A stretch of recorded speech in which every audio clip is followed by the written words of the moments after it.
এই মুহূর্ত থেকে ঘোষণা দিচ্ছি, দেবিদ্বারের খাতঘর থেকে ইষ্টগ্রাম যদি কেউ মাদকের সাথে কোনোভাবে জড়িত হওয়ার চেষ্টা করেন, আপনাদেরকে ছাড় দেওয়া হবে না। বাংলাদেশের যে কোনো প্রান্তে বেইনসাফি এবং জুলুমের বিরুদ্ধে আমি প্রতিজ্ঞা দিয়েছি, প্রতিজ্ঞা করছি, এই মুহূর্ত থেকে চাঁদার কবরস্থ ঘোষণা করা হলো।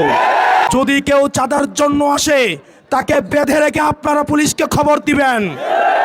দেবিদ্বারের আইন শৃঙ্খলা বাহিনীকে এই মুহূর্ত থেকে আমি সচেষ্ট করে দিয়ে যাচ্ছি, দেবিদ্বারে যারা চাকরি করতে আসবে তাদেরকে এটা মেনেই চাকরি করতে আসতে হবে। সরকারের যেই বেতন ভাতা, সরকারের যেই সুবিধা আপনাদেরকে দেওয়া হয়, আপনারা আমাদের ভাই, আপনারা বাংলাদেশটা পরিবর্তন করতে চান আমার সরকারি চাকরিজীবী ভাইয়েরা। আমরা বিশ্বাস করতে চাই আপনারা ঘুষের সাথে জড়িত না, আপনারা কম্প্রোমাইজের সাথে জড়িত না।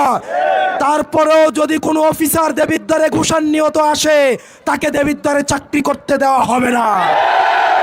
এই মুহূর্ত থেকে ঘোষণা দিচ্ছি, দেবিদ্বারের খাতঘর থেকে ইষ্টগ্রাম যদি কেউ মাদকের সাথে কোনোভাবে জড়িত হওয়ার চেষ্টা করেন, আমার ভবিষ্যৎ প্রজন্মকে নিয়ে যদি কোনো ছিনিমিনি করার চেষ্টা করেন, আপনাদেরকে ছাড় দেওয়া হবে না।